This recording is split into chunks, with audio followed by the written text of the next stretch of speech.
Hello, everybody, and welcome back to our Dracula read-along. I am your host, Monica Van Fleet. I am an independent writer and researcher based out of Philadelphia, and today we are discussing Chapter 10 of Dracula. Chapter 10 of Dracula primarily follows Dr. Seward's journal entry spanning from September 6th to September 11th, where we follow the efforts of Jack Seward and Professor Van Helsing as they struggle to save Lucy Westenra from her mysterious illness. The duo discover two mysterious puncture wounds on Lucy's neck and perform multiple blood transfusions, ultimately treating Lucy's room with garlic to ward off an unseen supernatural threat. The key events of the narrative from Chapter 10 include Dr. Seward and Dr. Van Helsing's investigation into Lucy's mysterious and rapid decline, several blood transfusions that Lucy receives, and the treatment of garlic throughout Lucy's room as a protective measure. Thematic elements include science versus superstition. Dr. Seward is initially bound by rational, modern medical framework, and Van Helsing bridges both the scientific and occult worlds, realizing that traditional folk remedies like garlic are necessary to combat an ancient evil. We also deal with blood as a symbol. The transfusions act as a powerful symbol of life, love, and intimacy. Chapter 10 opens with a letter written from Dr. Seward to Mr. Holmwood on September 6th. Jack says that Lucy is worse, but he updates Mrs. Westenra on his decision to consult with Professor Van Helsing.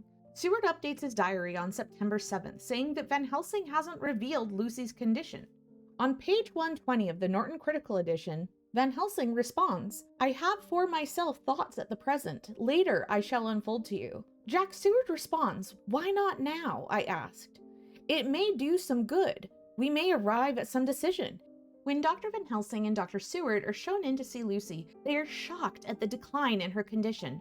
Her gums are pale and she is breathless. Dr. Van Helsing says that she desperately needs a blood transfusion. Dr. Seward volunteers, but Lucy's fiancé, Mr. Holmwood, arrives, and Van Helsing says that he is a much better candidate, being younger, stronger, and also her beloved. Dr. Van Helsing takes so much blood from Mr. Holmwood that he becomes pale and has to go have a lie down. Lucy seems better, but Van Helsing hisses as he notices two puncture marks in Lucy's neck when her black velvet choker slips and reveals them.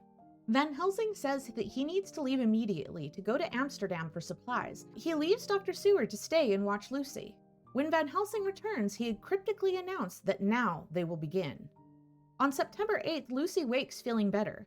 A telegram arrives from Dr. Van Helsing urging Dr. Seward to go to Hillingham to meet him.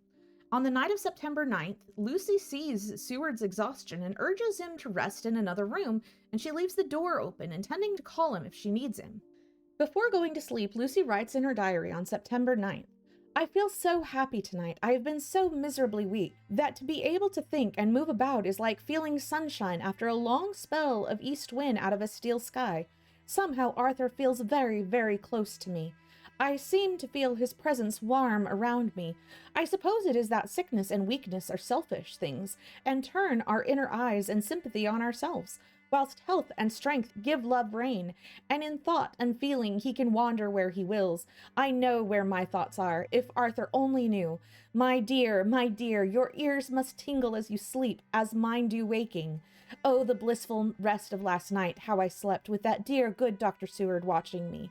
And tonight I shall not fear to sleep, since he is close at hand and within call. Thank everybody for being so good to me. Thank God. Good night, Arthur." On September 10th, Dr. Van Helsing shakes Seward awake as he's sleeping in an adjacent room.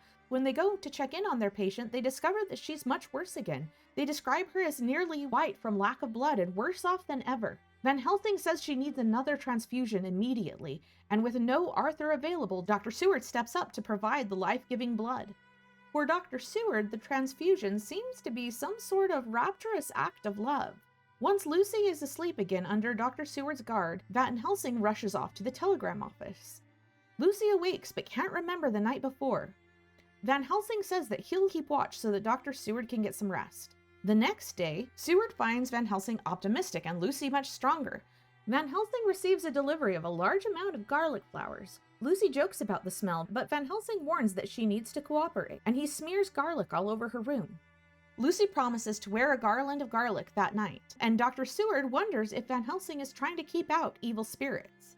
Chapter 10 ends on page 131 of the Norton Critical Edition with Dr. Seward recounting an ominous but telling bit of information from his friend Dr. Van Helsing.